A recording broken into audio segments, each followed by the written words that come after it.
Ladies and gentlemen, boys and girls, children of all ages, if you're tuned in to the sound of my voice, then you know you're listening to another episode of Marking Out Amongst Friends, the podcast. You know me, it's your boy, Jay Riddy in the building. And if I'm in here, you know I am not in here alone, all right? You know I got the first lady of podcasts, okay, the master of swerves and curves, okay, the resident beast incarnate of wrestling knowledge, the reigning, defending, undisputed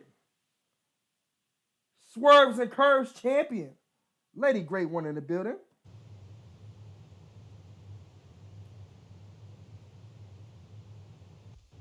What's up? What's up, my people? How are we all doing tonight? Are y'all ready to get it in or what?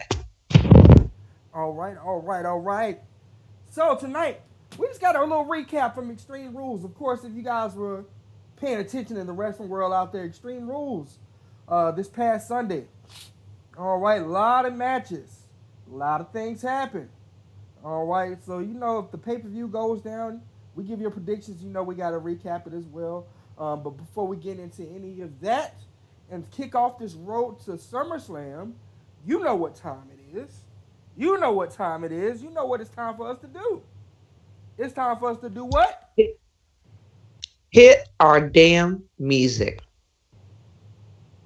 He looks like a fan. Yeah, marking out.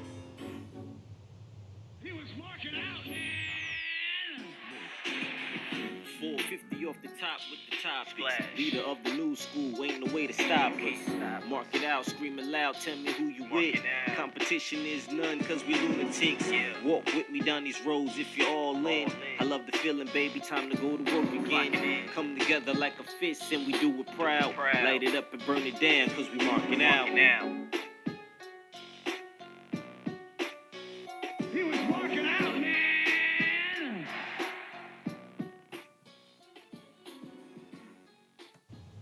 Yo, yo, yo, yo, yo, yo. Pop a phony and check your rollie. It's marking out amongst friends. All righty, you guys were listening to that. Once again, you know who that is. That was Mr. Hot Tag himself, the official Chill P. All right. If you want to check that song out, you can definitely go to our page. You can follow him on Instagram, aka the official Chill P. Follow me on Instagram at Mr. President 1286. That's President with a Z. All right. Follow the Lady Great One on Instagram. Lady Great One.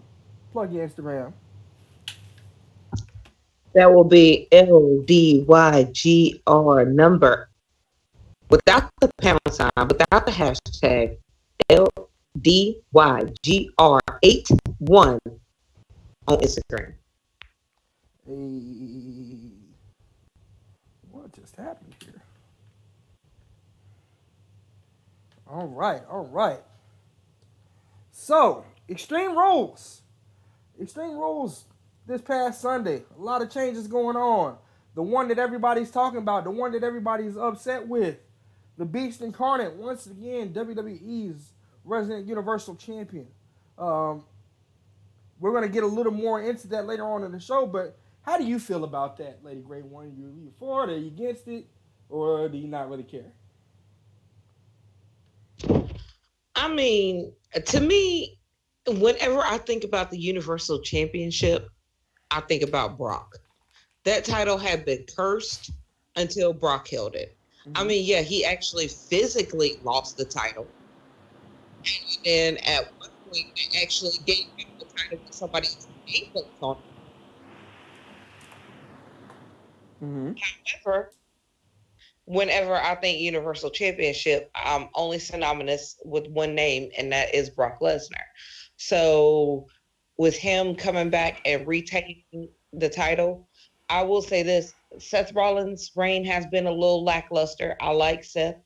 Actually, I love Seth Rollins. Don't get me wrong. Don't crucify me because I said I just like Seth. No, I love Seth Rollins, but I got to see where the money is, and of course, once again, money still lies with Brock. Unfortunately, but that's the truth. Yeah, I will go ahead and say this. I got your back on this one. I've always said that Seth Rollins is the best wrestler in the world, in the company, if not anything else. Phenomenal in the ring, can put on a match with anybody. You can put a wet towel in the ring and say Seth Rollins go out there and have a match with it, and he'll put on a phenomenal match. But one thing Seth Rollins does, and I've always been critical of Seth Rollins in this regard, he is not much of a talker. Um, he looks like he's kind of awkward when he's on camera, when it's his turn to speak. Um, and he doesn't really have anything to get hype over. He doesn't say anything to get hype over. He doesn't give you anything to get hype over with anything that he does until it's time to go to the match. Um, Honestly, I think that being paired with Becky Lynch at this moment, character wise, is probably one of the best things for him, because hopefully this will kind of to shape him into a different character here, give him some type of personality. Hopefully Becky rubs off on him a little bit. Um, but yeah, I don't know if I want to say his run itself was lackluster. It wasn't super entertaining, but it was a string of good matches. AJ Styles, he did get two good matches out of Baron Corbin, out of that as well.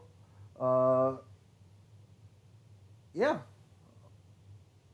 All in all, I would still have to agree though. I mean, it hasn't been the best run, and definitely the Universal title. When you think of it, it is Brock Lesnar's title, and he's pretty much the only one that's been giving real prestige to this title. But we'll jump some more into that later on in the show. Let's go ahead and recap the card. So before I go down the list, as I always do, any matches that stuck out to you that were maybe your favorite match of the show? Because I think that as a whole, Extreme Rules is actually a pretty good pay-per-view. I say that by far, Extreme Rules was one of the better pay-per-views that we've had so far this year. I think it's been better than a vast majority of the pay-per-views that we've had this year. So yeah, I'm with you on that. As far as matches that stuck out to me, two immediately come to mind. The first one was Braun Strowman versus Bobby Lashley. I did not have high hopes for this match. I will Mm-hmm. be the first to say it. I did not think that match was going to go over well as it did. And I'm so glad that they both brought in big cards out there, and they did obviously.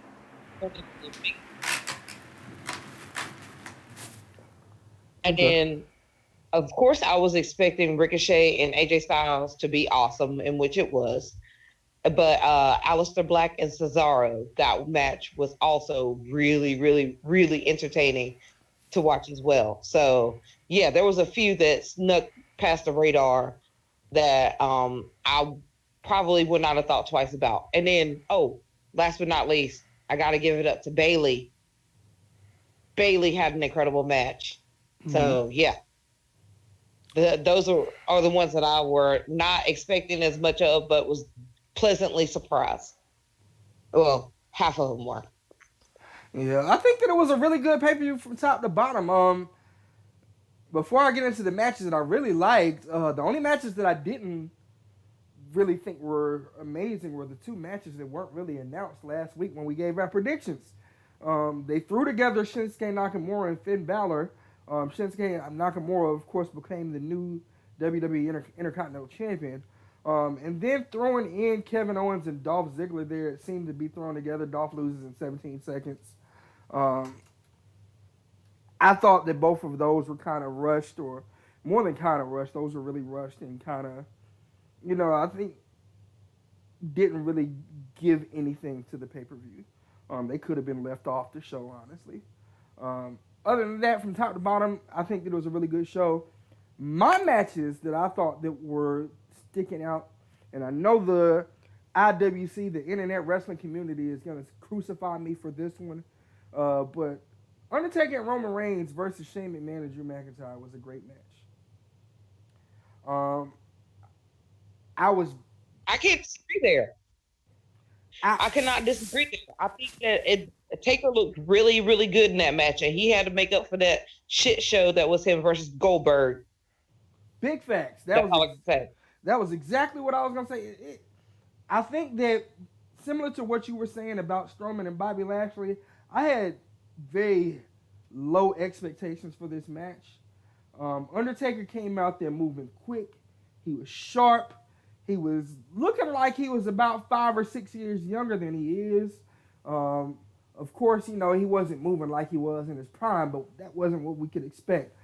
Just for him to be able to go out there and take all the spots that he did, the bumps that he did, to go through the table, to take the coast to coast with a trash can, and still go out there and finish the match and put on the performance that he did, I was very excited.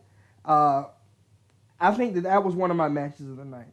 Of course, I'm definitely going to agree with Ricochet and AJ Styles, as well as Aleister Black and Cesaro. Aleister Black probably gave the hardest black mass that I've ever seen him deliver to anyone since he's been there. I don't think that I've seen him kick anybody that hard in NXT. When they showed the slow-mo replay, it looked like a UFC kick, like a legit knockout. Like, I was like, oh my goodness. Like, but that's the type of matches that you can have when you get in the ring with somebody like Cesaro. Cesaro's not afraid to take bumps like that. He's not afraid to take stiff shots like that. So of course that match was great. Other than that, I would say I think the Bayley versus Nikki Cross and Alexa Bliss match was decent. I was just happy she went over. Honestly, because her and Alexa Bliss, for the longest time on the main roster, every time they go one-on-one, Alexa Bliss religiously whoops her ass. And I was just surprised and happy at the same time that she went over in this situation. But we'll get into some more of these matches. Well, let's just go ahead down the card and pick some of these here. So I kind of missed this match, so I don't know if you kind of caught this match to get more of what happened here. Drew Gulak defeated Tony Nese to retain the Cruiserweight Championship match on the pre-show. Did you catch this one? Actually, yes, you can call me a naughty 205 Live fan. I missed it. I missed the entire kickoff show. I did not see either of the kickoff show matches. So, yeah. But I was still right in picking Drew Gulak because it's his time to shine. And 205 Live is his playground, so to speak. That was exactly what I was going to say. I was like, I'm just actually just happy that Gulak is still the Cruiserweight Champion. I don't know what happened, man. Like, I was here at the house Sunday. I feel like the pay-per-view just started much earlier. Like, don't they not usually start regular pay-per-views at 6 o'clock? Like, I thought the pre-show usually starts around, like, 7 on 9 Big 4 pay-per-views. But I think the pre-show started this time at, like, 6 o'clock. And no, pre-shows nowadays, they start at 6. The pre-show starts at 6. The main show starts at 7 because of the fact that there are both Raw and SmackDown on there. So all of the pay-per-views are, in total, if you count the pre-show, at least 5 hours from 6 to 11. Whew, that's a lot of wrestling, man. That's a lot of wrestling to watch in one event, man. If you count the in which most people don't, and then like the show doesn't exactly always end at 11. Sometimes it ends at 10:30, but still you got a good solid 4 hours of wrestling. See, I think for me personally, I think my perfect time for a pay-per-view is 3 hours. Like, give me 3 hours worth of show and then leave me alone. I think that anything longer than 3 hours, it starts to get sort of like exhausting. And a lot of the matches that you would probably normally get a lot of excitement with will probably fall a little bit flat once you start breaking that 3 hour barrier. Unless it's something that's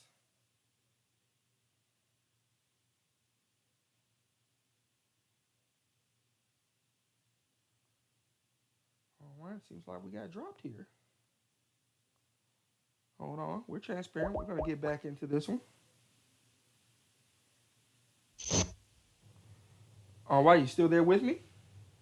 Yeah, I'm here. I'm sorry. I had a little technical difficulty. My finger hit the wrong damn button. I was like, wait a minute. I'm transparent here. I'm so sorry. That was my fault. Yeah, so gosh, I forgot what I was saying before we dropped there. That caught me all off guard. I thought that I was like, oh no, it's the apocalypse. It's Y2K. Uh, Or yeah. Y2J, rather. Because we're not talking about AEW. Not tonight, not tonight. Even though AEW did have an event this weekend, I only got to see part of it. Saturday was a very busy night for me, so I didn't get to catch all of it. I do apologize. I missed it. Saturday, the next couple of Saturdays are going to be real busy, and I just hope to God that like it's not going to be busy whenever the next takeover happens. I don't want to be booked that whole day. But my Saturdays have been real busy, especially like the last 2 months. And then, like you said, you work on Saturdays, so it's like it's hard to catch events. But the little bit of AEW that I watched was really good, really good. Um, but as I was saying earlier, before we lost our signal here, uh, I think for me, the perfect event is about 3 hours long for a pay per view. Like I think when you go longer than that, any match that looks like or that would usually have fans on their feet will probably drag out a little bit. Um, just for example, Like WrestleMania did. yeah, like I'll even go as far as to say, the next match on the card that I want to mention, the Revival versus the Usos, really good match. Great, start to the show, but it just felt like it was kind of dragging. Like I couldn't tell whether I know it wasn't the best match that I've seen from either one of those teams, and it wasn't bad per se, but it was just like it felt like that match went on a little longer than it had to. The same, honestly, for Kofi Kingston and Samoa Joe. I think that match kind of felt like it dragged on a little bit, and then it just kind of ended abruptly. Like Kofi Kingston pretty much just got his ass whooped the whole match, and then had the Trouble in Paradise, and SOS at one point. That's the only offense I remember him getting in that whole match. Um, but yeah, 3 hours should be the cutoff time. The cutoff time for me. I think that's the perfect pay per view event. Also, most of the time, if I'm watching a pay per view, if I've been drinking like after like 2 hours, if I'm starting to sober up, I'm like, all right, this is going on too long here. This is going on too long. Let's go ahead and rush this along. Sort of like me running on about this right now. Next match on the card. Well, I will say this. Wait. Before we get off of that subject, I will say this. The length of the NXT pay-per-views is damn near close to perfect. Mm-hmm. In other words, well, from what you're saying, long story short, NXT pay-per-views are damn near close to perfect.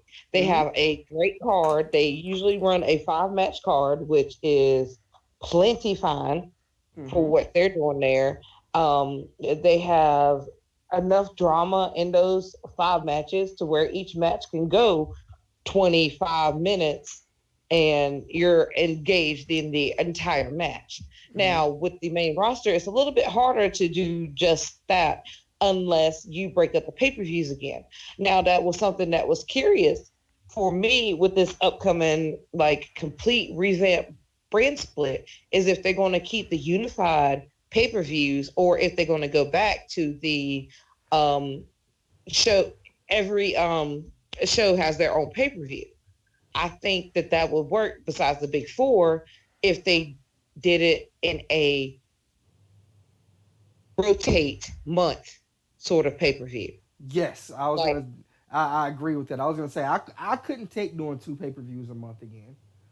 No, not pay-per-views a month, but like in the month of December, Raw has a pay-per-view, and then January SmackDown has a pay per view, but Mm-hmm. besides like the Royal Rumble, then February Raw, then March SmackDown, April WrestleMania. They both come together. Mm-hmm. Then like just alternating them back and forth and keeping the same build and just building on storylines so that way you don't have such rushed stories and still keep the pay-per-views about 3 hours.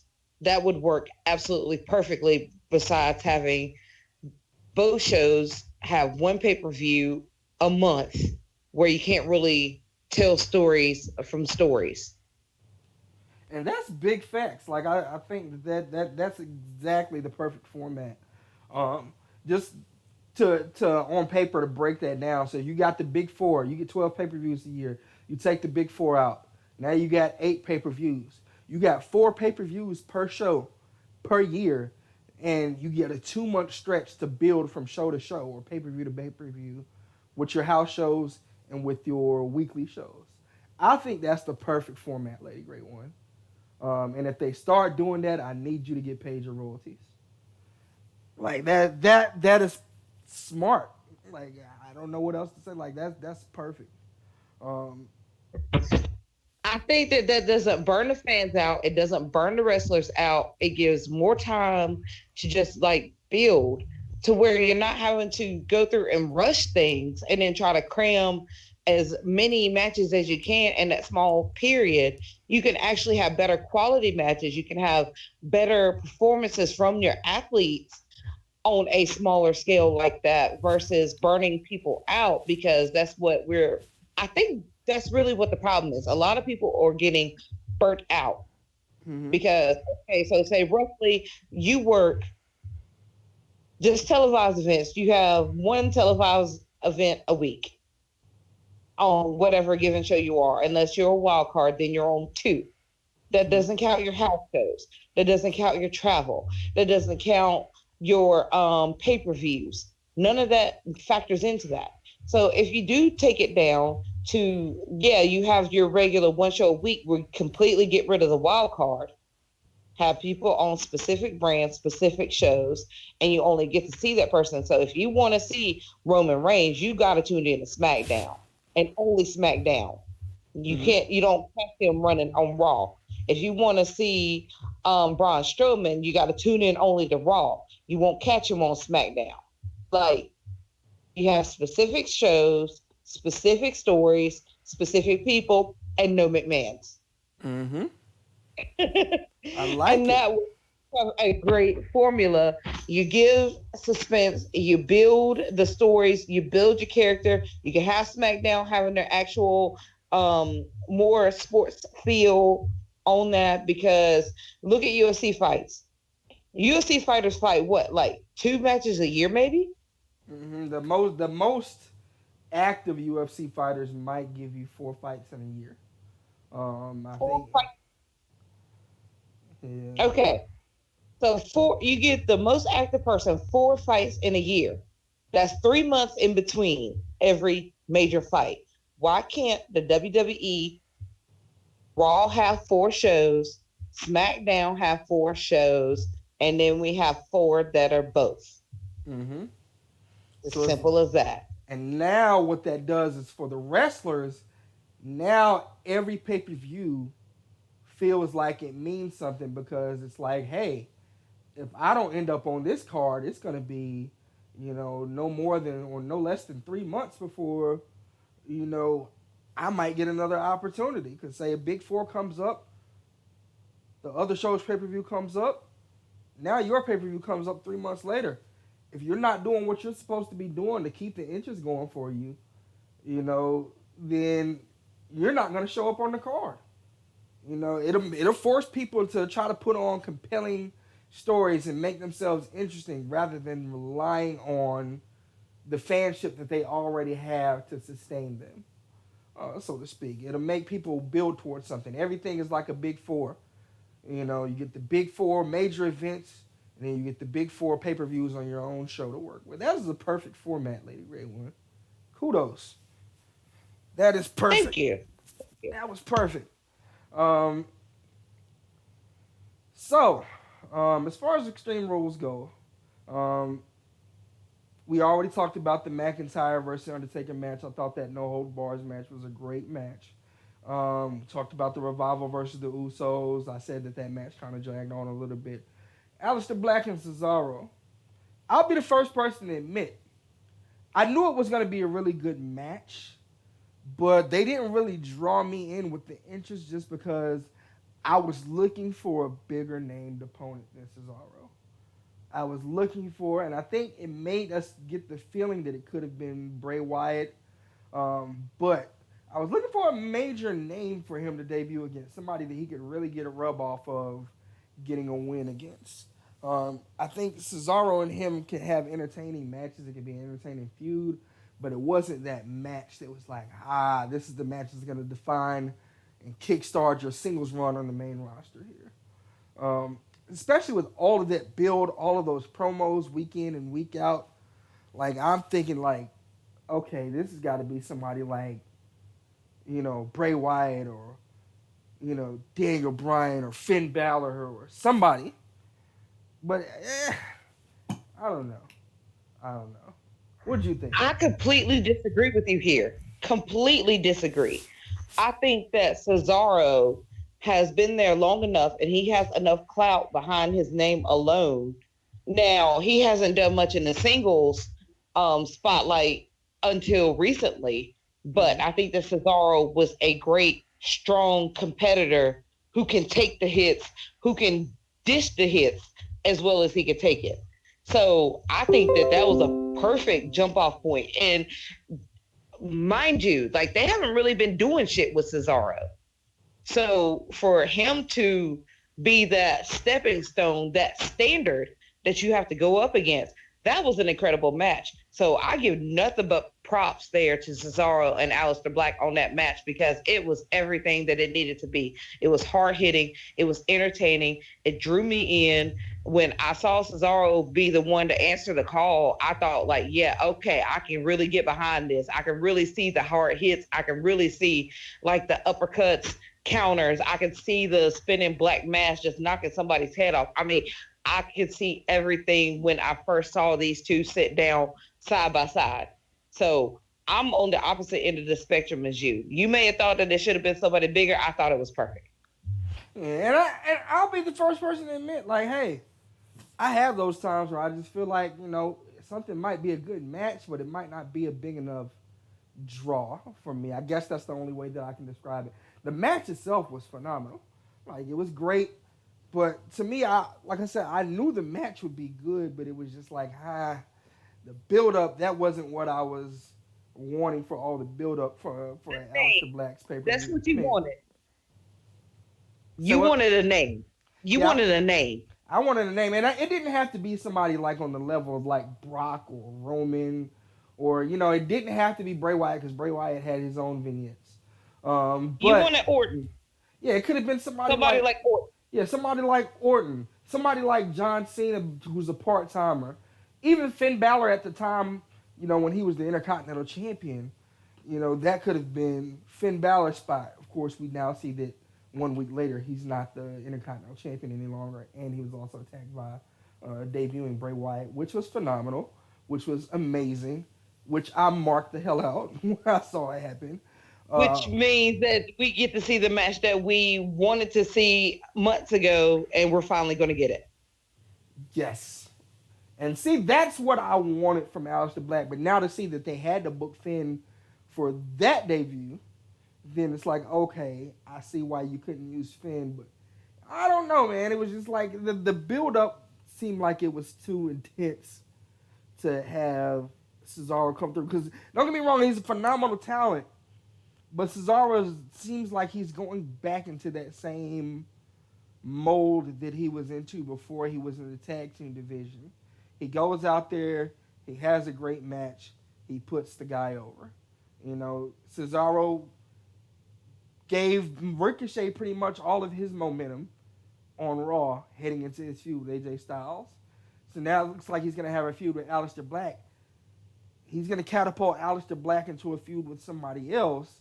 I just felt like maybe he could have got skipped over in that situation. I don't know, man. Like, Cesaro just seems like a great enhancement talent to me.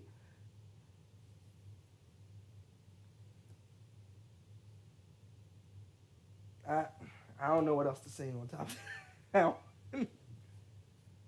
I don't have anything else, so you can go ahead to the next one. I already got my point across. All right, Bailey, Nikki Cross. I mean, Bailey defeated Nikki Cross and Alexa Bliss. Ooh, still Alistair on the brain for a second in a handicap match. Um, I thought this was a really good match. Honestly, though, if I'm being real, I'm tired of the whole Alexa Bliss and Nikki Cross thing. I mean, I'm glad that it's getting Nikki Cross TV time, but like she just felt like she didn't. It felt like she didn't belong in that match. Like she had no place being there. Like I understand the whole friendship that's going on between them, but it's just like, yeah, she just seemed like she was kind of in the way for me.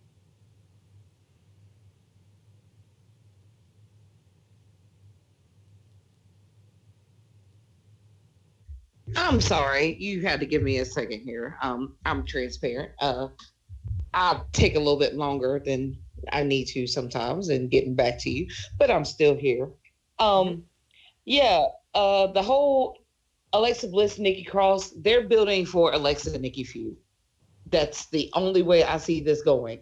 And that's the only way I see this quote unquote friendship lasting because sooner or later, Alexa is going to turn her back on Nikki and Nikki will be put over as a major face.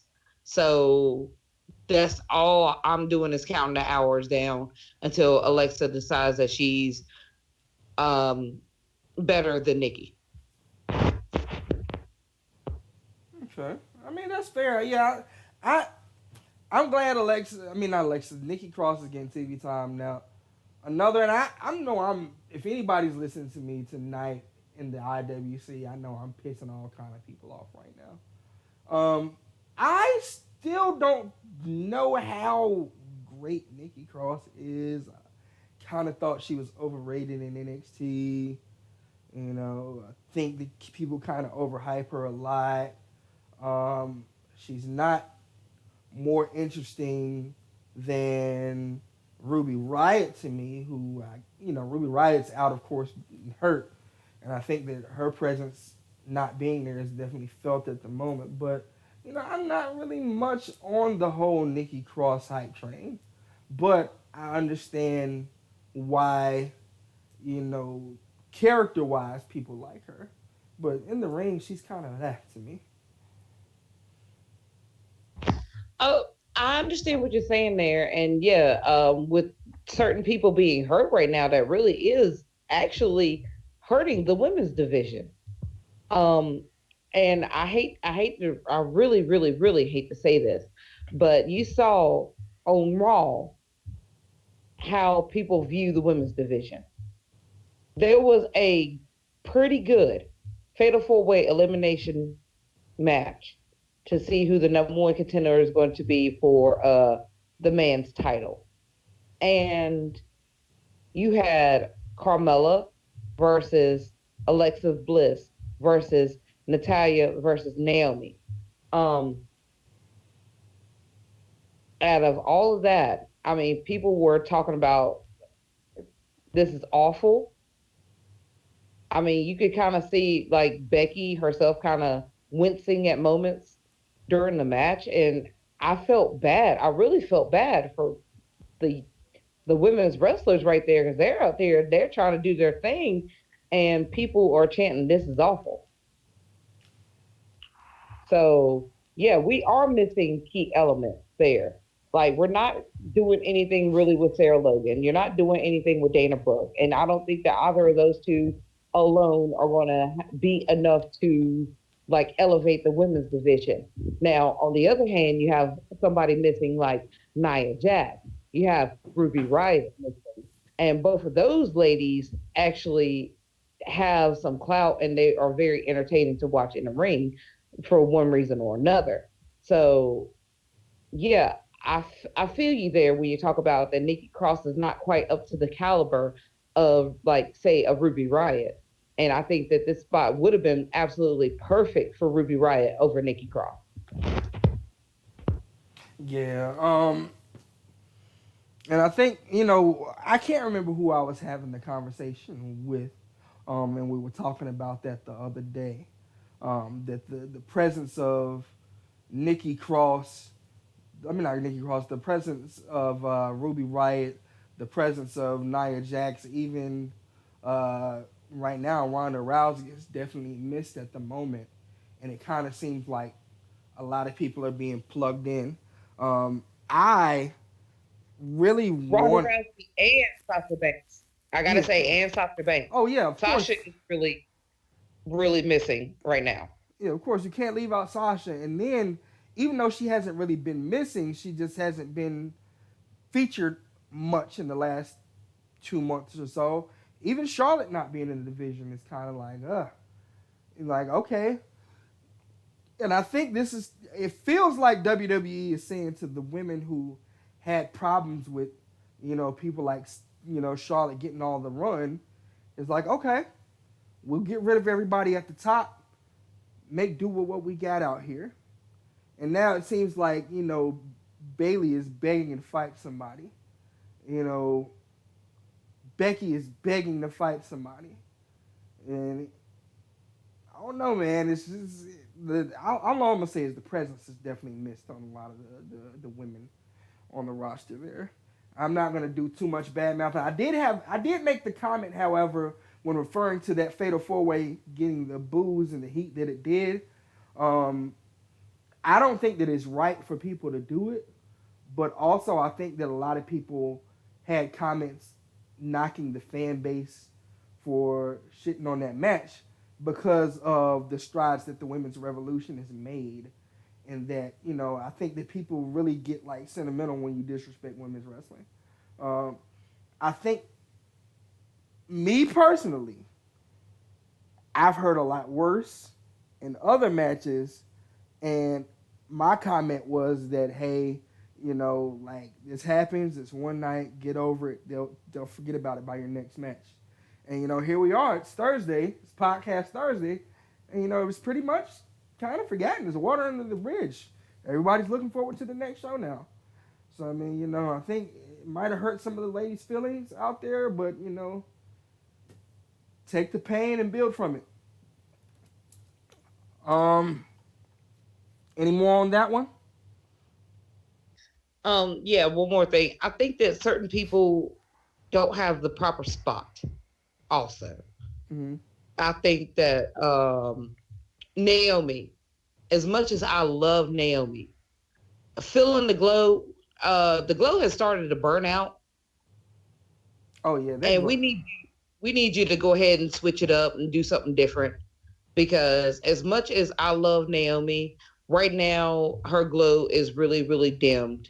So we need you to switch it up and go back to the bad girl Naomi, talking about snatching people bald and stuff. And ever since she's came to Raw, she's been a non-factor.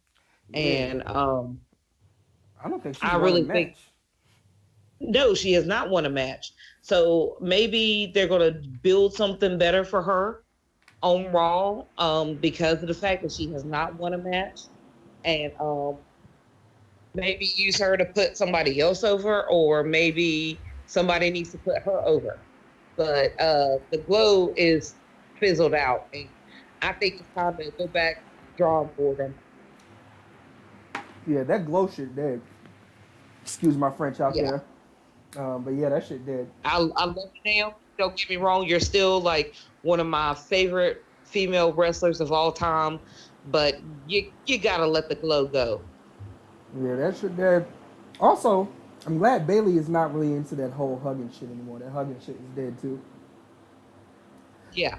If I'm gonna be honest, when you have gimmicks like both of those gimmicks that are overly positive and overly fun face gimmicks, and you don't Mm. push them at the level of those face gimmicks, like Bailey was supposed to be John Cena level good guy with the hugging gimmick. Naomi was supposed to be, up there with the whole Feel the Glow gimmick. Like that was a huge face gimmick. When she won the women's title, she was very over at that time. Both Oh times that yeah. she won it. And then they Oh kind of yeah. just dragged her character through the mud, and she lost and she lost and she lost, and the stock just went down. The same for Bailey. she's lost and she lost and she lost, and the stock went down. Not as much with Bayley as it did with Naomi, because Bayley did have, some runs with Sasha Banks where they had a feud, and then they became the first ever WWE Women's Tag Team Champions. They became a tag team as well. So I don't think it fizzled out as hard with Bayley as it did with Naomi, but it's like you're not going to get people to get behind the Glow anymore. It's like it's over. Right. They've seen it. They've had enough of it. She now just kind of looks like she doesn't have a mean streak. Exactly. And when she turns that glow and cranks up that fire, this is why I say now more than ever, if you're going to have a women's tag division, you need to bring up Bianca Belair, pair her and Naomi, and get some attitude about them. Have Bianca kind of rub off on Naomi and say, I'm tired of the back. I'm tired of sitting around and watching everybody get opportunities, and just take it and run and go on your own against the world. And you know what I mean? Yeah, if they can hold off maybe a month or so till after the next takeover, and we see where they are with Mia Yim, I wouldn't mind seeing a Team Bad 2.0 and having Naomi pair up with both of them. And I think that would give enough shock factor for people to be behind it on the main roster, whether they're face or heel, preferably heel. But whether they're face or heel, I think that they would have enough people talking about it. I wouldn't necessarily say Mia Yim, because I think that Mia Yim's going to take that title from Shayna. But that's a whole nother story. So let's go on and upward, because we've started to get off topic of the Extreme Rules pay-per-view. So, next match on the card. No problem. Braun Strowman defeated Bobby Lashley in last man standing match. We kind of hinted at how good this match was earlier in the show. I thought that this was real old school in the philosophy that they had behind this match. I'm glad that it wasn't just a regular ass hardcore match and somebody just got put through the announce table and got it thrown on top of them and it ended. They went all over the arena, all through the crowd. And then the finish, jumping off of the makeshift stage out there in the crowd, through the plaster there, and then busting out of the plaster like the Kool-Aid Man at 8 before Bobby Lashley counted out. Like, I loved that whole match. I thought it was real old school with the last man standing. Like, I know most no disqualification matches all are the same. Extreme Rules is the same as a no DQs, the same as a hardcore, it's the same as a no holds barred. For the most part, but you can still book them differently and work them differently than each other, and I think that they did a good job of doing that with this match. I thought it told a great story. I thought it didn't make either one look weak. They both looked strong. They both looked dominant. It just seemed like, Braun just had a little bit more pop right there where he needed it at the end. So it didn't make Bobby Lashley look weak.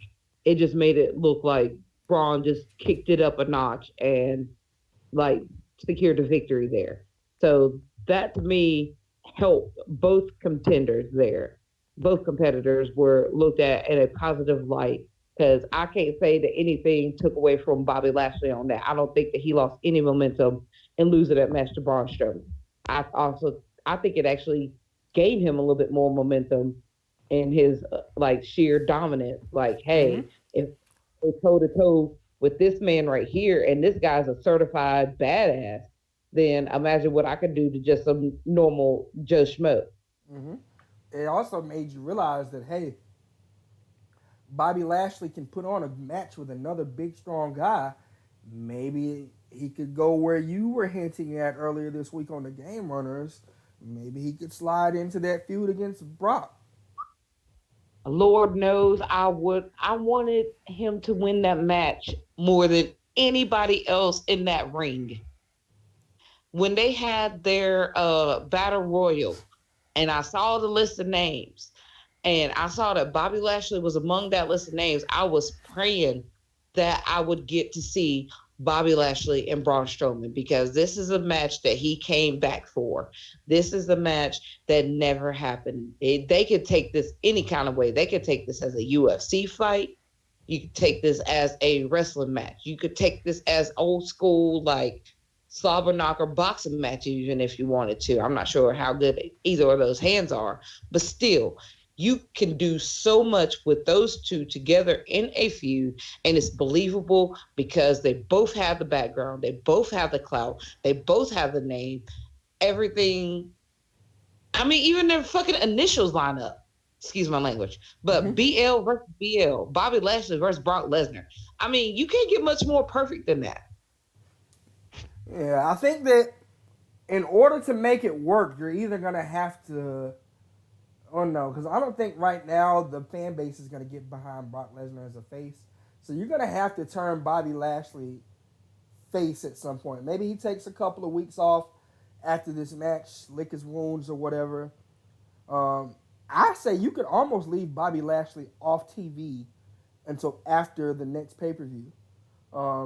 Say we get Seth Rollins and Brock Lesnar. Seth loses. Brock Lesnar is gloating, ha ha ha, blah blah blah. You know, he's trolling the universe as he always does. And all of a sudden, out of nowhere, Lashley just jumps out of the crowd and spears the holy high hell out of Brock Lesnar. Instant face. Instant person that people will get behind just because they hate Brock Lesnar so much, and they will probably hate him even more after he defeats Seth Rollins. So you give a lot of that face rub over to Bobby Lashley in that way. Agreed. That's going to be the really only true way to get Bobby Lashley over as a legitimate face. You've had him face, kinda. You had him heel, kinda. I mean, he's not really working that tweener role that well because he doesn't have a mouthpiece. You had Leo Rush, and that pushed him back into the heel category. And Leo Rush was to the borderline annoying. Yeah, so. and that was the most talked about Bobby Lashley was in his return so far, really. Outside of the feud with Roman, Leo Rush did kind of give you a reason to pretty much tune into Bobby Lashley from week in and week out. Yeah, so also it just pushed him right back into the heel. The Almighty Lashley. I mean, you wanted to just like slap that little kid and tell him to go back home to his mommy and daddy because he's missing supper. Facts. But it's all seriousness, though, and it just like you hated Leo Rush so much that you just hated Bobby Lashley just because of the association. Yeah, I can definitely say that. I can agree with that. But if they do decide to go with that, at this point, I'm not even mad. Hey, give them the match, like you said. Make it a unsanctioned fight if you want to. You know, make it a UFC fight. Make it a regular match. Put them in a steel cage. I don't care. Put them in an octagon for all you can. Make a one-time only octagon match, and put them out there. UFC might sue you, but hey, go big or go home. Next match on the card. Oh, be okay with that. So what? I think Dana White might be okay with that. Probably. Next match on the card, I'm gonna give you guys a 2-for-1 on this one, just because I want to kind of highlight these guys. Kofi Kingston defeated Samoa Joe 1-on-1 for the WWE Championship, and the New Day defeated Daniel Bryan and Rowan and Heavy Machinery to become 6-time WWE World Tag Team Champions. Is the New Day now officially one of the greatest stables of all time?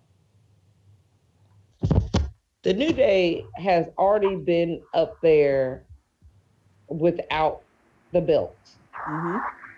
Because of the amount of time that they have been together. They're right there along with one of the greatest WWE history. Now with them having all the gold, or white gold, however you want to say it. Them having smoke, in the words of the Street Profit, all the clout, in the words of Offset or Cardi B, if you want to even take it that far. They do anything for clout, and they got it. So, therefore, the New Day has been the most successful, longest reigning, defending WWE World Heavyweight Champion and 6-time World Heavyweight Tag Team Champions. It's your boys, the New Day. That's a lot to say. Good God, that's a lot to say. That's a word of a mouthful. Yo, I'm proud of the New Day. Like I can't do anything but smile every time every time I see the New Day. Um, they have officially been that team that I can say that I turned around and became a fan of. I didn't think that they were going to do anything when those three got together. I said that they don't fit. There's only one guy that can really talk in the group, which is Xavier Woods, and I don't see him being taken seriously. And I had no hope. I did not have any high hopes for them as a group. And everybody who saw them form was hoping to get like some sort of Nation of Domination 2.0 type vibe from them. And then they come out to the gospel music and skipping and hopping and clapping and dancing and twerking and doing all of that, and you're just like, like these guys are going to be future endeavored in like 6 months. And then for that to go on and be 6 years, for them to be 6-time champions, to host a WrestleMania, to main event a pay-per-view, for Kofi Kingston to become the first African-born world WWE champion ever. Just to look at what they've accomplished as a team, it's just wow. It's just like it's greatness, and it's almost like I feel like it just came so quickly because I really don't. It doesn't seem like they've been together for 6 years. Like the New Day seems like I still kind of feel like they just formed the New Day like 2 years ago, and they're just riding like this overtrain. But they've long surpassed the train of just being hot for the moment, flavor of the month, over for right now. Like they've consistently been the best face tag team / face faction in the company for the last at least 5 of their 6 years of existence. And that's even, I would say that they might even be more accomplished than the Shield. I don't know if they're bigger fan favorites than the Shield, but they're definitely much more accomplished than the Shield as a faction.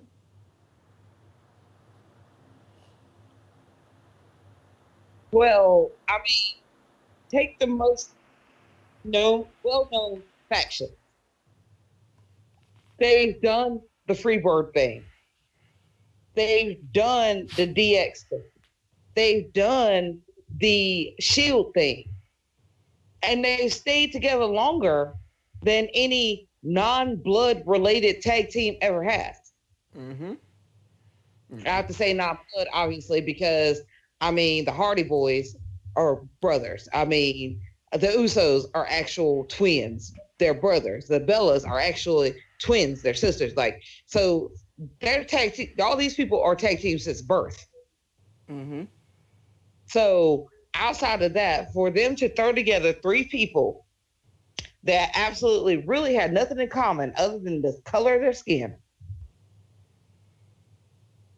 and for them to be as over as they are for as long as they have, they can get serious when they need to get serious, and they can joke around and have a good time when they want to. Mm-hmm. And there has been no faction that has been able to successfully strive nowhere near the longest reign of the New Day. So yeah, I definitely. like the Undisputed Era wanted to. They wanted all the gold. That's what the 2019, that's what the Undisputed Era was kicking for in NXT. Well, if they all got brought up to the main roster, they're going to have a little problem with that because right now SmackDown is run by the New Day. Big facts, big facts. All right, moving right along. Next match on the card, we had AJ Styles defeating Ricochet to win the United States Championship. Phenomenal match, no pun intended. Um, I personally saw AJ Styles winning this match before it happened. I think I might have been the only person to pick AJ last week to go over. I think Chill might have picked AJ as well. But I think that was the only way you kind of extend this feud. I don't think you put Ricochet on that level and have Ricochet beat AJ Styles on the first go round. And I also think that the whole disqualification bit, Dusty finish bit, has been done to death. So I think that the only way to extend this feud was to have AJ Styles go over and win the United States title. But great match. Ricochet looked like he has been in the WWE for years. Of course, we know he's been wrestling for years. We know he's been one of the top talents in the world long before he got to WWE.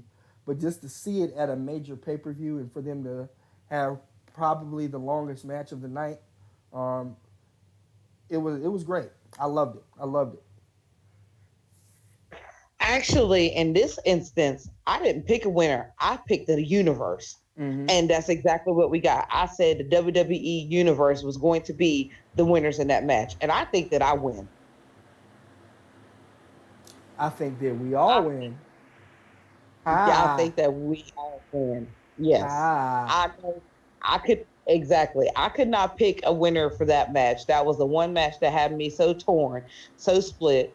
And I said the universe wins, and that's exactly what we got. We got the WWE universe winning on this because, yeah, I think it would have been like too soon for Ricochet to go over on AJ Styles. But at the same time, it's like AJ Styles really didn't need the win. So Ricochet could have gone over. But we get a longer feud. And that's what us WWE Universe wants. And this is incredible. And I can't wait to see what's going to happen in the upcoming weeks leading up to SummerSlam. Big facts. All right, so next match on the card, Kevin Owens beat Dolph Ziggler in 17 seconds. He got slapped and he stunned him. This is a match. It was a throwaway match. It's kind of BS the way that Dolph is being booked now. Of course, he's not very long. He's not that many years removed from being a World Heavyweight Champion.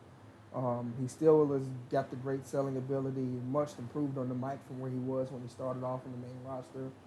I just hate to see Dolph Ziggler lose matches like this, or in that fashion.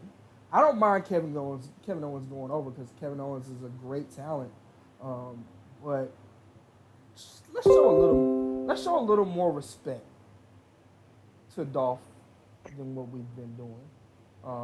WWE. I will say this.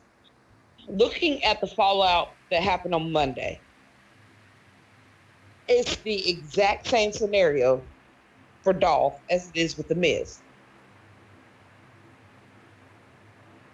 Are you with me? Yeah. Are you following? I'm following you. It's the exact same scenario for The Miz as it is for Dolph. They both done and reached the pinnacle of their careers. They were both champions at one point in time. They've both had multiple runs in mid-card. They've both been in the tag team. They've both done everything asked of them. And now they're both finally starting to have a feud. So, yes, there's no disrespect to Dolph Ziggler losing a match in 17 seconds, but then Miz wasn't even on the card and hasn't been on the last two cards. Actually, he hasn't been on the card since WrestleMania. Yeah, Miz is... Miz has definitely been getting disrespected as well. But I mean, I kind of understand with the Miz. The Miz has a lot of stuff going on, you know, family wise, and then he's always got his hand in multiple pots. You know, the Miz does a lot of movies. He does a lot of appearances representing WWE. You know, so I can understand almost why they keep the Miz locked up as they do, and they still, you know, he's still pretty much over. But with Dolph, I just feel like Dolph has just been kind of constantly dragged through the mud for what seems like an eternity ever since he came back from his concussion after winning the World Heavyweight Championship. And it's like, I had to eventually come to the realization that he's never going to be a world champion again. But let's at least kind of respect him more than a 17 seconds worth of a loss. Like, that was just, whew. Like, I felt a lot of, like, hatred towards the WWE in that one brief moment. And I'm usually the guy that goes to bat and defends WWE on everything. Now, then again, I can understand giving the rub to Kevin Owens. I understand on the person. Now, had it have been just a throwaway match against somebody else, yeah, I would have been more pissed off. But considering the fact that the person that they're giving a rub to is Kevin Owens, I don't take it quite as harsh. I'm not saying I'm not taking it harshly, but I don't take it quite as harsh. Say, had it have been a throwaway 17-second match against Cesaro. Or, you know. Yeah, I mean, So, I get it, you know. I get it, but I'm not happy. I'm with you. I'm with you. Don't get me wrong here. I'm with you on this. But just considering the fact that it's Kevin Owens and it serves for a greater purpose, it should have lasted at least a couple minutes, not 17 seconds. Are we trying to be the new Santino Marella with Dolph Ziggler and getting thrown out in 1 second, less than a second? I wasn't ready. But I mean, Daniel Bryan lost in, you know, 17, 18 seconds at WrestleMania and also went back and won a WrestleMania match. So I guess nothing is impossible. But I don't see it. Agreed. Yes, he did. He dropped the title in 18 seconds to Sheamus. One brogue kick. That's all it took. Couple swings and misses, and then he got hit with a brogue kick, and then Daniel Bryan lost in 18 seconds. So, but then again, Daniel Bryan is also a few years younger than Dolph Ziggler, and Dolph Ziggler is not at the pinnacle of his career. So, yeah. Well, moving right along.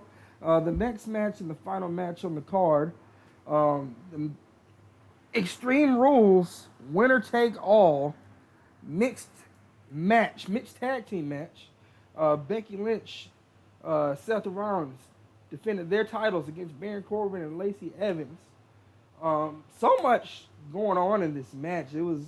This is kind of like, wasn't really the match that either of us said was match of the night in the beginning, but it was really a good match in its own right as well. It was entertaining. The fact that Lacey Evans came out with Seth's name on the back of her ass, first and foremost, was dope. And it was just like extra blow. There was like extra insult to injury there. The cameraman made sure he got a good shot of it as well when she was getting in the ring. My highlight of this match was really just Becky Lynch taking the end of days like a champ. It was dope. And did we not say on Marking Out Amongst Friends, the podcast last week, that the one thing that's missing after it seems like they're trying to drop the whole PG moniker is a woman taking violence? Yes. That is one thing that we also mentioned. And I said, and I quote, that this match, there was going to be some sort of interference. I thought it was going to be from Ronda Rousey, but it was Brock Lesnar Mhm. at the very end after the match was over. So yeah, we had the male on female violence that was lacking a little bit, and she did take that end of days like a champ. Mhm. So she took it like the man. No pun intended, but all puns intended. Yeah, she took it like a man. Um, but yeah, it was a really, really, really solid match from all four parties. I can't not take anything away from Lacey and Barry Corbin. Yeah, they came up on the short end of the stick, but I can't take anything away from the performance that they put out, and I can't take anything away from the performance of Becky and Seth, or Brock Lesnar for that matter. Yeah. I think that it was definitely a great match from everybody involved. I won't take anything away from Baron Corbin, even though I'm always highly critical of Corbin. I'm not going to take anything away from him in that sense. He went out there, he put on a show, he did his job as a heel. He did his job, which was to gain heat. Um, I'm happy he didn't win. I'm so happy he didn't win because I really didn't want I to knew deactivate. it. I didn't want to deactivate my Facebook page temporarily for 24 hours or 48 hours, but I was ready to do it. And I actually my hand was on the button to go to settings. You know, a few times in the match, like okay, I'm like, oh shit, this is about to be it. Let me go ahead and get ready to go deactivate this page really quick. Um, but yeah, I mean, I think it was a good overall match. Brock Lesnar coming out to cash in the Money in the Bank was kind of it was a surprise, but it wasn't really a surprise because Paul Heyman told us he was going to do it. But in my heart, I just knew that it was going to happen during Kofi's match. I was like, Brock has been kind of chasing Seth Rollins this whole time and not paying any attention to Kofi. And I'm like, he's going to hit Kofi out of nowhere, no pun intended, and he's going to end up taking the title and ending Kofi Mania, which would make him like a huge heel. But, WWE went the predictable route and had him take it off of Seth Rollins. Um, I think a lot of people were upset with that. A lot of people were upset with Brock bringing his part-time ass back and winning the title. I think that it's smart booking, but it's not the first choice that I want to do. I'll be honest in that aspect. No, I completely disagree because of the simple fact that with Brock taking the title off of Seth, yes, it does give. We do end up eventually getting another match between Brock and Seth, which I'm not very happy about. I'm gonna go ahead and put that out there. I'm not very happy that I got to see this match yet again at SummerSlam. However, um, with Brock having the title, that does elevate other big guys to being able to go for the title instead of it being a David versus Goliath sort of match. Mm-hmm. And with the way that they've been building Braun Strowman back up and making him this monster, when Braun Strowman eventually gets his other title opportunity against Brock Lesnar, or say Samoa Joe gets his other opportunity against Brock Lesnar, or Bobby Lashley finally gets an opportunity for the first time in 20 years against Brock Lesnar, then yes, I mean, the payoff will be huge for the next person after Seth. Seth has done so much, yet so little with the title during his reign since WrestleMania. And it's almost like he kind of had Becky as a crutch there, especially over the Yeah. last month or so. Yeah. So Becky has been like the support there for Seth Rollins, and that's the only thing that's made it interesting because they haven't really given Seth any opponents outside of Baron Corbin. Yeah, I'm definitely with that. I'm definitely with it. Um, I always thought that every time that Brock won the title, even though a lot of people didn't like him being there, Brock dropping the title to anybody is a big rub. It's a big push to anybody that he drops the title to. So I agree with everything that you just said. Whoever takes the title off him now, it's going to be a huge push for him. All right. Exactly. I can continue on and on and on, but I'm not going to because of the simple fact that I could talk about this for hours. Y'all don't want to hear my voice that long. Of course they do. Everyone loves the first lady of podcast, the master of swerves and/or curves. As a matter of But fact, I would say they love you enough to where they probably don't even want me on the show at all. They just want an hour and a half of Lady Great One giving her feedback. All I come on to do is give a bunch of topics and a bunch of opinion that they don't like because it's different. the, I pretty much guarantee that they hate me just as much as they hate you. But that's okay because this is all swerves and curves here, and I'm the master of those. So if anybody does not like what I'm saying, please feel free to reach out. I'm there. And I'm not scared of a fight. My name might not be Finley, but I still like to fight. As for me, I'm living my best life. I'm not going back and forth with these folks. You know what I'm saying? You can at me all you want to. I probably give you like a good 2 or 3 responses, and then I'm probably just gonna block you after that. At that point, I mean, unless we cool or unless it's in the game runners, I'm not dealing with it. Come in my inbox acting up if you want to. You won't be able to reply. No, I'm just playing. No, I'm not really like that. I like to have fun. I like to pick and play. And I am very, very approachable. If you want to debate me, we can debate. It doesn't necessarily mean I'm going to win. It doesn't necessarily mean that you're going to win. But I'll definitely give you everything I got. So, on that being said, let's go ahead and kick this off with our next topic. Or is this our final thought? Well, unless you have anything going into SummerSlam, we're starting the road to SummerSlam here. Of course, you guys know, with this being the second season of Marking Out Amongst Friends, the podcast, SummerSlam is our go home show. So we will do every week going up until the Thursday after SummerSlam, and then we'll take a short break, and we'll be back for season 3 on after or right before Survivor Series. So with that being said, if you guys in this home stretch, if you guys are listening, anybody wants to take part of the show, want to be on the show within these next couple of weeks, you guys want to chop it up with us and debate amongst us, or mark out amongst us, haha, shameless plug and another shameless plug, definitely hit us up, hit up the inbox on Marking Out Amongst Friends, the podcast on Facebook. You can also hit us on the comment section here. Make sure if you guys are listening to us on YouTube, like and subscribe. Listen to us on Google Play and all of that. But for right now, I really just can't wait until we get into the whole SummerSlam season.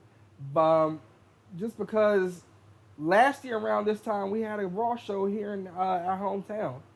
And it was amazing. And I just want the experience. I want to get to have another experience like that going out on the final part of the season. Anything that you have as far as the next topic or final thought? Well, the next topic I will say is definitely, we started on this a little bit and we didn't get a chance to touch on it last week or week before last, should I say, because of the 4th of July.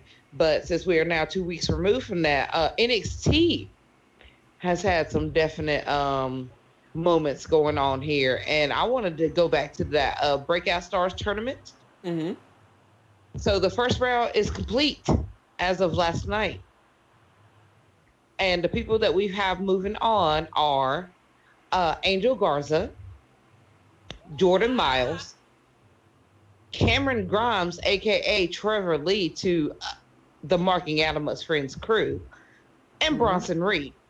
So the second round match up will be Angel Garza versus Jordan Miles. Also, on the other end, you got Bronson Reed versus Trevor Lee, Cameron Grimes, whatever you want to call him. Trevor Lee. Trevor Lee, exactly. So we got the Carolina Caveman taking on the big boy from Australia, the big Aussie. And then on the other end, you got the face of Angel Garza, the face of an angel, as he likes to call himself, versus ACH, to those who do not know him as Jordan Miles yet. We're in for a hell of a finish here. We're getting into the second round. We're in for a hell of a finish. Have you watched NXT and have you seen all the matches that have occurred? Yeah, I've definitely watched Trevor Lee. I haven't got to see him in the tournament yet. But Trevor Lee, we watched him live a couple of times. He's a dope athlete. Dope athlete. Okay, so you haven't watched any of the tournament though. Is what I'm asking. Yeah, I haven't got to catch much of the tournament, honestly. I got to watch. I watched the match with ACH when he defeated Jordan Miles. Boa. Yes, when he defeated Boa. That's another one. It's like I still want to call him ACH, but he's referred to him as both. But the 450 that he hit on the end of that match is a thing of beauty. Dare I say it, his 450 might even be up there with Hoovy Juice. Like, it's a thing of beauty. Woo! Yeah. Woo! He put it up there with. You put it up there with the juice. With the juice, it was beautiful. With the juice. And I think he just oozes charisma, like the win, and then to just kind of lay there with his hands under his chin on the mat. Like, this is fun. This is just so delightful. Like, I love it. I love anybody who's just cocky like that. With a great big grin across his face. Right. And all 137 teeth in his mouth showing. That was great. It was great. I love ACH or Jordan Miles or whatever you want to call him. That was the only match that I got to catch out of the first round. So I gotta take some time to watch this second round a little more closely. You have to go back and watch all 4 matches. I don't care if you actually don't watch the whole show because you already know what happens. But even if you don't watch the whole show and you just watch it for the breakout matches, I'll tell you what, Angel Garza, in my opinion, still has had one of the best showings throughout the entire tournament. That match is so nice, I had to watch it twice. So, and he's going up against Jordan Miles. This is going to be a very, very, very, very tough one to call. This is actually harder than any match that we've had so far to try to call because of the simple fact you've got the face versus the body, so to speak. Yeah. I don't think I'm going to build that match as the face. Or should I say the face versus the face? No. I'm talking about like the moves and stuff like that. I wasn't talking about like the actual physical like body of ACH and the face of Angel Garza. No. It's more of a like face versus a smile, the cocky, the attitude. Like you got this really good looking guy in Angel Garza, and then you got this really bright smile of Jordan Miles that just goes for miles, so to speak. Pun intended. A smile that goes for miles. But like I'm really, really, really, really, really hyped up for this Breakout Stars tournament. And not to mention watching NXT as of last night, we're going to get another slobber knocker, in the words of JR, which I cannot stand. But anyway, that's a different story, and I'm not going to dive into that. But we're going to get a great match next week of... Oh my gosh, I completely lost my train of thought. Keith Lee Yes. versus Damian Priest, aka Punishment Martinez. Keith Lee. That's one of the. Go ahead. I was gonna say Keith Lee is definitely underused, like Underused, supremely underused. underused, underappreciated. I mean, he's been in the company for a year. A year he's been there and has barely gotten any like legitimate matches. Like they kept prompting the match up between him and Dominic Dijakovic. And then all of a sudden, like we had a double count out victory there, and that was it. We never got a chance to get the third match. We never got a rewind on that, at least not televised. So yeah, I'm anxious to see what they're going to do with Keith Lee moving forward, and I'm anxious to see if they're going to try to stop the momentum of Damian Priest. Maybe Keith Lee needs to go ahead and come up to the main roster where he can actually put on a fight and have some incredible matches. What do you think? Yeah, I think Keith Lee can have some amazing matches. I would love, honestly, for them to hit you with something out of nowhere with Keith Lee and make him the head of some type of stable. Like I don't. Oh, in his glory. Okay. Yeah, I don't know who you would put in the stable with Keith Lee. I don't want to go through the route of just putting black wrestlers together. And I know that's probably what the first thing that they would do if they wanted to put Keith Lee in the stable. But I think that he has all the makings of a great stable leader. His mic work is impeccable. His in-ring work is impeccable. He hasn't really become a household name, and wasn't really a household name before he got to WWE. So a lot of people might not see it.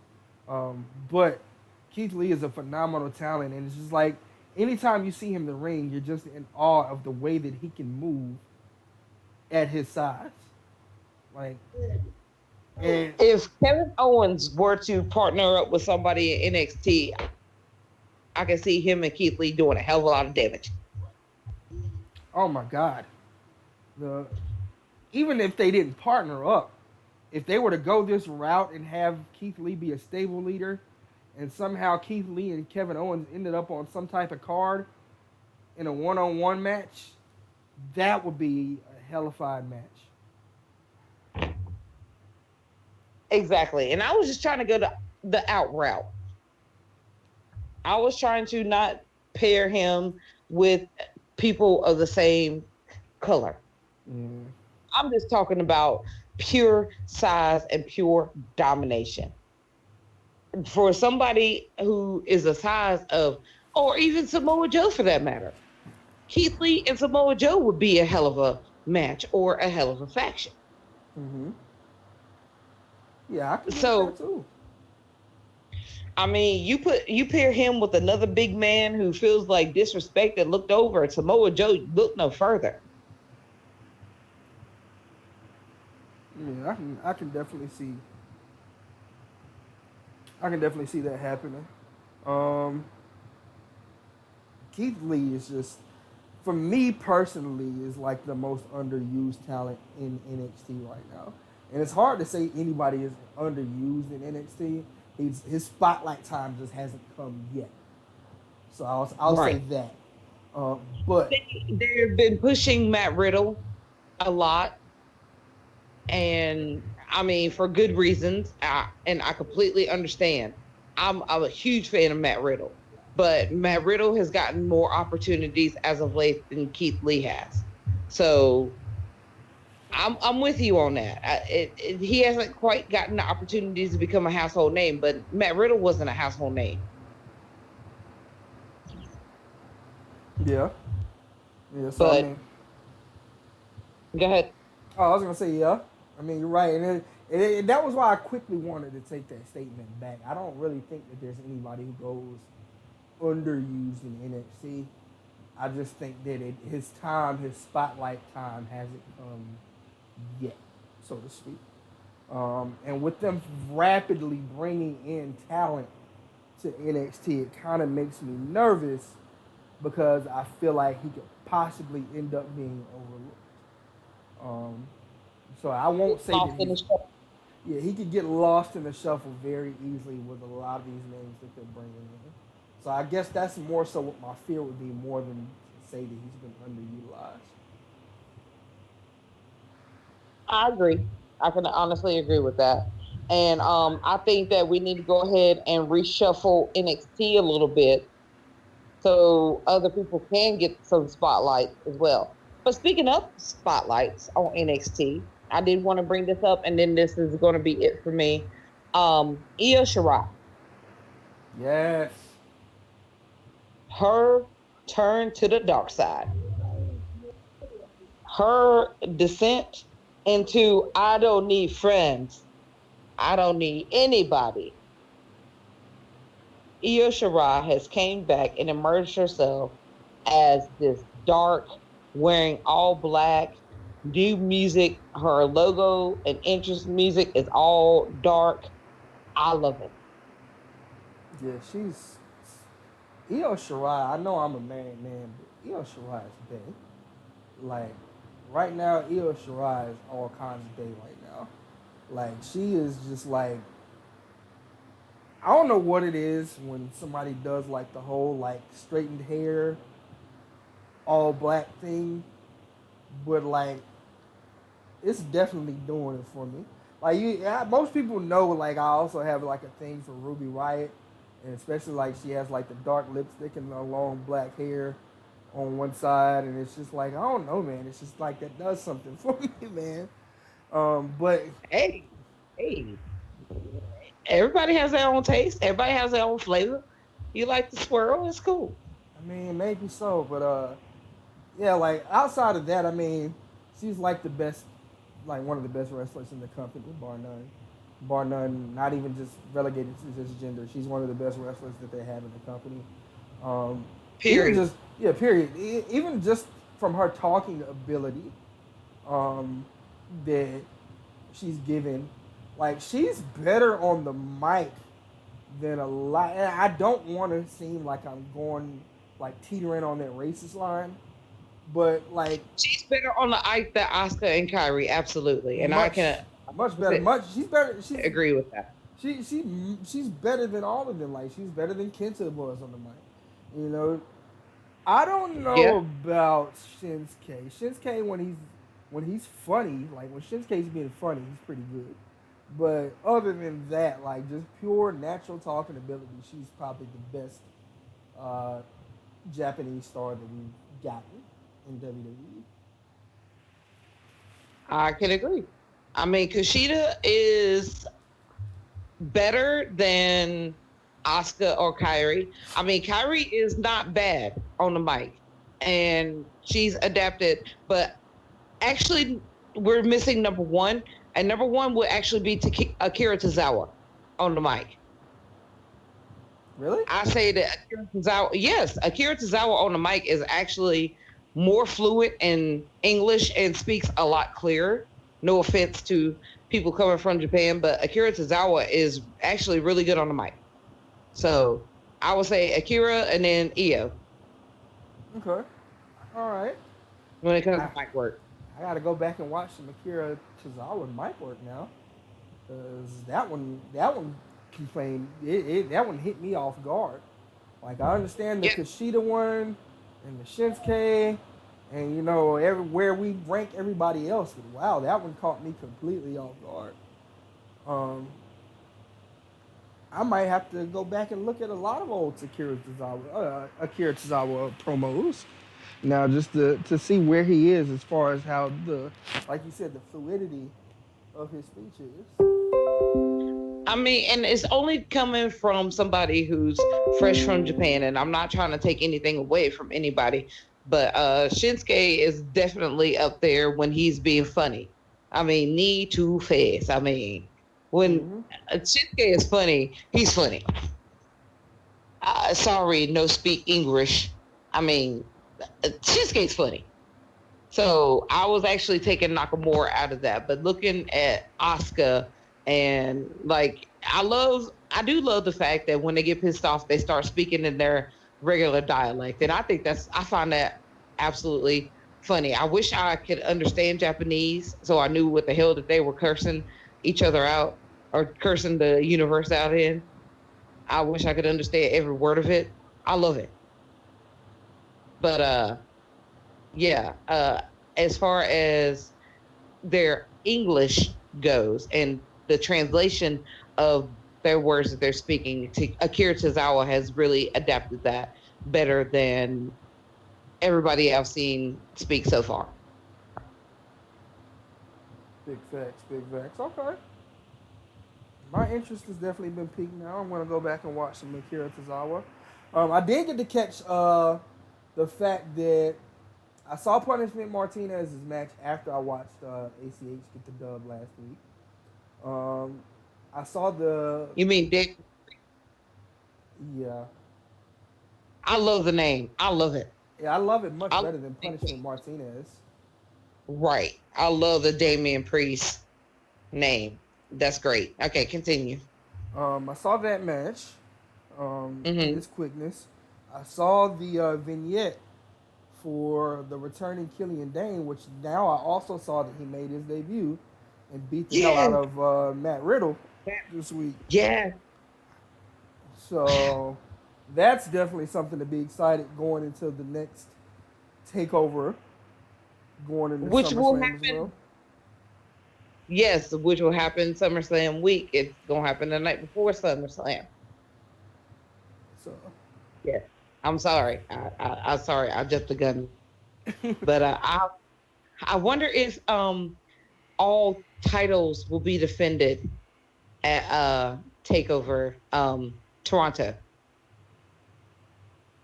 they should, they should. They got some great champions right now. Um, Yeah. something tells me the Shane drink. is Women's champion. You have Adam Cole, baby, the NXT champion. Velveteen Dream is still the North American, the neck champion. Um, yeah. Yeah, I think Dream is gonna outlast everybody's reign. I think you'll see And Shayna Baszler is gonna drop the title first before any of those three, and I think they'll shock people and take the title not off of Adam Cole at this coming takeover, but I think Adam Cole is gonna drop his title before Dream drops his. um, I think that Shayna is going to be the first one to drop her title. I agree there. Uh, Street Profits, I don't see them at the moment losing their titles, but then again, I see them dropping their titles at the next takeover as well. Yeah, relatively quick because they're getting featured a lot on the main roster right now, and I think that WWE probably wants to go ahead and bring them up. Yes. With them already being featured on Raw every week since actually for the last what was 3 weeks now they've been featured since Almost a they month. won the titles. Yeah, almost a Yes, month. since they won the titles, they've been pretty much featured on Raw. So I see them dropping it back to the Undisputed Era because those are the next people who said that they're coming. Um, and that would also give the Undisputed Era a good solid hold on accomplishing the 2019 goal of holding all the gold. And if Roderick Strong happens to be the man to beat Velveteen Dream for the title, then I definitely see a Dream call up. Yeah, I can definitely see it as well. I just think that they want to put a little more prestige around that title before they take it off of him. I think Dream is probably going to have a very long run at this title before he has the call up. I agree. All right. Well, let's go ahead and jump into our final thoughts because I've drugged this out a little bit as long as I could. Um, Riddy, you got any final thoughts for us? Let's see. Final thought for Riddy. I was reading an article earlier in the show, as we were going over our other topics. WWE is having an event later on this month called Smackville, which will be headlined by SmackDown superstars, of course. And it looks like, from the way that the poster is looking, it looks like Kofi will be headlining in a triple threat, most likely with Samoa Joe and Dolph Ziggler. So this is going to be a WWE Network event that they come off with. I can't wait to watch that.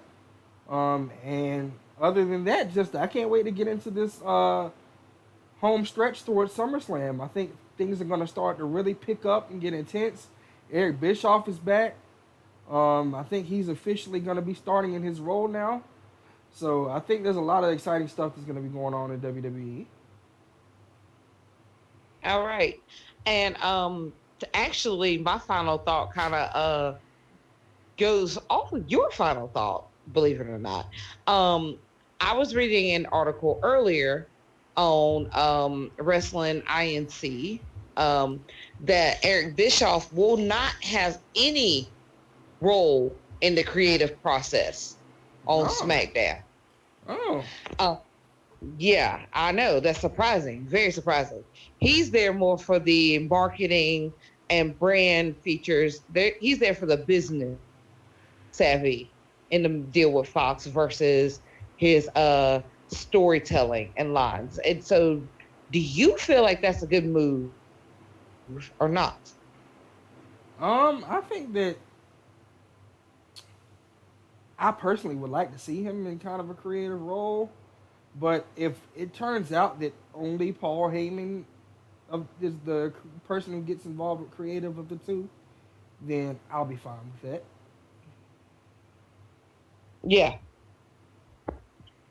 I can concur there. I mean, I think that Bischoff has great business sense, and reading this article is like, okay, well, if he's just there strictly for business, then that will work out fine. And if Paul Heyman actually has more of a hands-on role in both shows, in which we can see like shades of the Attitude Era starting to come out a little bit more every week with each show, a little bit extreme.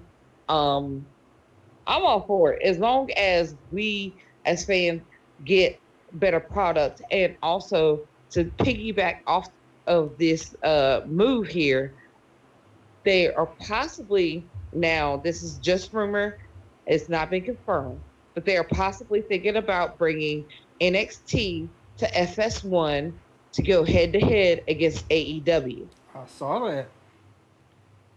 I definitely saw that. That'd be dangerous for AEW. That will be extremely dangerous if they want to do this. If this is just rumor, I have not got any confirmation on that, but if AEW is looking for a Tuesday night and they decide, hey, well, we'll just go ahead and broadcast NXT, that's going to be the one to literally shut it down. I think that AEW may want to reevaluate trying to go up against WWE if AEW is smart. Yeah, the best thing to do is to stay on a separate night of the week in WWE, especially if you're starting out. You don't want to try to go heads up with a company that's already going to be taking a lot of viewership from you. As much as a lot of us is hoping that AEW is successful, we saw what that did to Impact when they tried that. But on the other hand, if it's NXT going to be going live, it's right now in the cards for them to possibly go live on Tuesday nights against. And then again, it's up to them to stay on the network and just do what they've been doing, and it's been working. So, or maybe they will air a replay on the network and do a live show or do two completely different shows. The roster's deep enough. They can have 2 1-hour shows of NXT, one on Tuesday, one on Wednesday, and that's still not gonna hurt WWE in that aspect, in my opinion, because the roster's so deep on NXT. How do you feel about that scenario? Mm,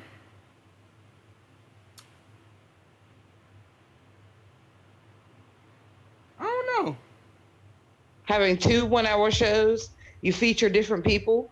Like, since Velveteen Dream isn't on every week, like, okay, so you put him on one show and then the next week he's on the other show, or the next day he's on the other show, or have Adam Cole on one show and then Velveteen Dream on the other, like that, traversely.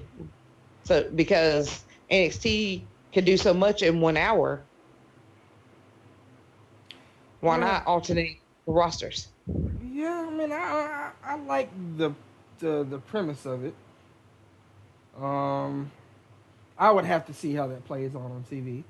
I would like to see how viewership for NXT on live television is going to be. Period. That's going to be a big change in NXT. Yeah. Even if they don't do it live, I think what the way that they should start it off is having it the same format as it is now, just on television. So have the shows pre-recorded and just air them on FX. And like I said, but with the roster being so deep, they can still run 2 recorded shows. They can have one done for Tuesday and then one done for Wednesday, featuring different members. Yeah, I mean, I guess it could work. Well, we'll just have to wait and see. But that right there is my final thought. No problem, no problem. All right, well, you guys, thank you so much for listening to us out there. It's been another great episode. Me and Lady Great One rocking it out like we always do.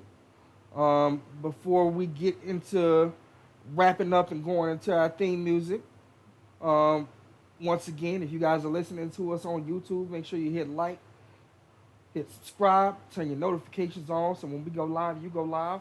Follow us on player.fm. Follow us on iTunes. Follow us on the Google Play Store. All right. Follow us on Facebook. Join the Game Runners on Facebook.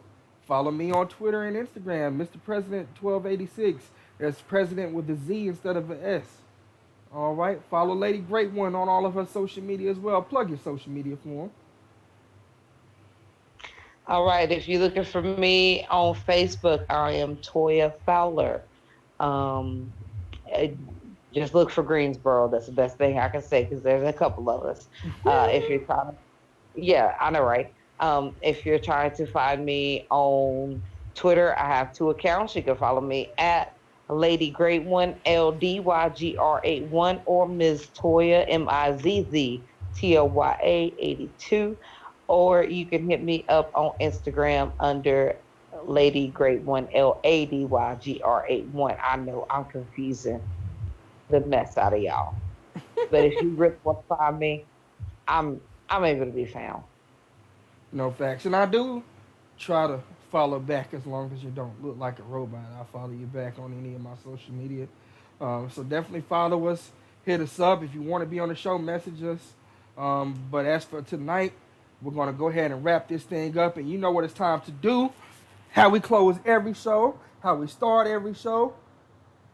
And what really sets the tone, you know what it's time to do. It's time for us to hit our damn music. Music. He looks like a fan. Marking out. He was marking out, man. 450 off the top with the top splash. Leader of the new school, ain't no way to stop us. Mark it out, screaming loud, tell me who you with. Competition is none, cause we lunatics. Walk with me down these roads if you're all in. I love the feeling, baby, time to go to work again. Come together like a fist and we do it proud. Light it up and burn it down, cause we marking out now. He was marking out, man. Holla.